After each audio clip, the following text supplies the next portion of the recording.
এই গরমকালে বেলের শরবত বা বেলের পানা ভীষণ উপকারী একটা ড্রিঙ্কস। এটা বিভিন্নজন বিভিন্নভাবে বানিয়ে থাকে। আমি আজ যে পদ্ধতিতে বানাই সেটা দেখাচ্ছি। খুবই রিফ্রেশিং হয় আর দারুণ টেস্টি হয়। আশা করি ভালো লাগবে। ভালো লাগলে প্লিজ লাইক, কমেন্ট আর শেয়ার করে দেবেন। আর নতুন বন্ধুরা আমার চ্যানেলটি সাবস্ক্রাইব করে পাশে থাকা বেল আইকনটা প্রেস করে অল করে দেবেন। তাহলে চলুন দেখে নিই রেসিপিটা। Hello friends, welcome to my channel Sanchita's হোমলিয়াম। আমি আজ বানাচ্ছি বেলের পানা বা বেলের পান্না। আমি একটা বেল নিয়ে নিয়েছি, পাকা বেল। এবার সেটাকে আমি ফাটিয়ে নিচ্ছি। ফাটানো হয়ে গেছে। এবার আমি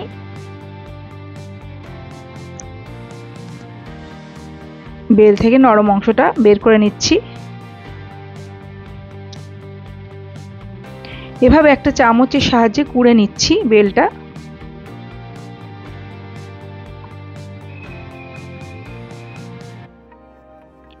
বেলটা খুব পাকা আর দারুণ মিষ্টি। পুরোটা এভাবে আমি বের করে নিচ্ছি।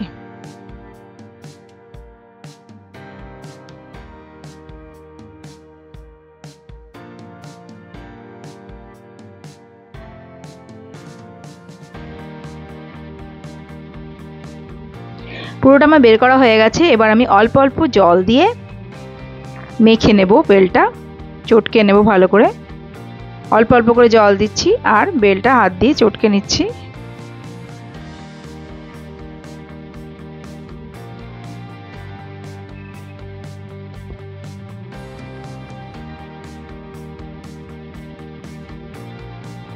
অল্প অল্প করে জল দিতে হবে আর চটকে নিতে হবে।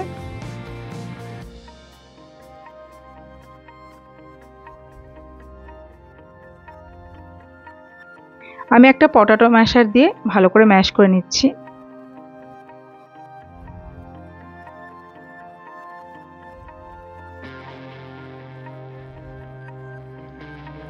অল্প অল্প করে জল দিচ্ছি আর ভালো করে ম্যাশ করে নিচ্ছি।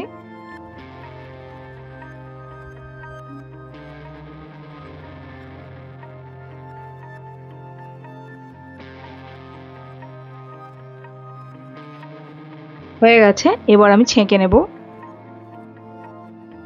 একটা বাটির মধ্যে আমি একটা ছাঁকনি দিয়ে দিচ্ছি। এবার তার মধ্যে মাখা বেলটা আমি দিয়ে দিলাম। দিয়ে এবার আমি ছেঁকে নেব। চামচের সাহায্যে ভাবে আমি চেপে চেপে দিচ্ছি আর নিচে শরবতটা পড়ছে।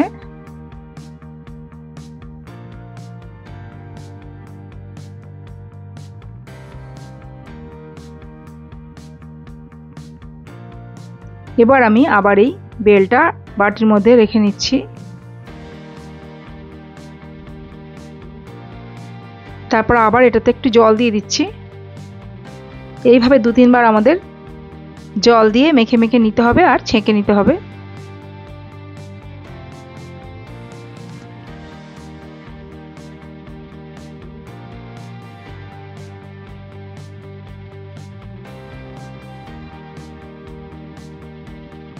আবারও আমি এটাকে ছেঁকে নেব।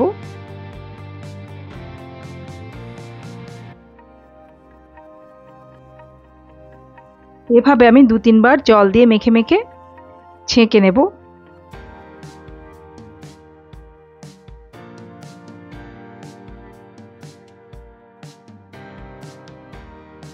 আমি এই প্রসেসটা 3 বার করে নিচ্ছি।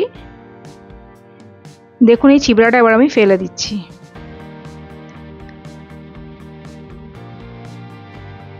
এবার আমি এর মধ্যে দিয়ে দিচ্ছি 1/4 কাপ চিনি। আপনারা মিষ্টিটা আপনাদের স্বাদ মতো দেবেন। দিয়ে দিলাম 1/2 কাপ টক দই। আমি টাটকা দই দিয়েছি। আর 2 টেবিল চামচ দিয়ে দিচ্ছি নারকেল কোড়া। দিয়ে ভালোভাবে মিশিয়ে নিচ্ছি।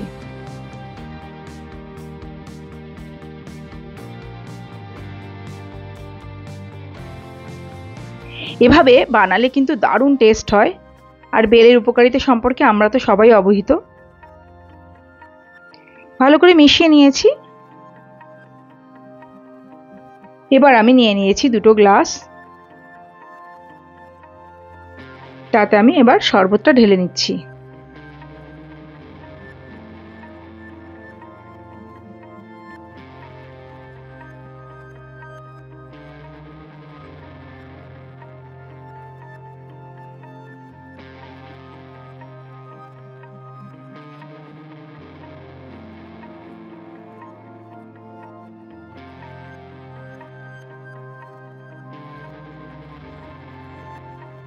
ওপর থেকে দিয়ে দিচ্ছি 2-3টে বরফের টুকরো। গার্নিশিংয়ের জন্য দিয়ে দিচ্ছি 1 চা চামচ করে নারকেল কোড়া, এটা মুখে পড়লে বেশ ভালোও লাগে।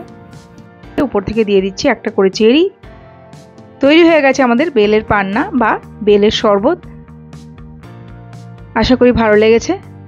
আমি আবার হাজির হয়ে যাব অন্য একটি রেসিপি নিয়ে। নমস্কার।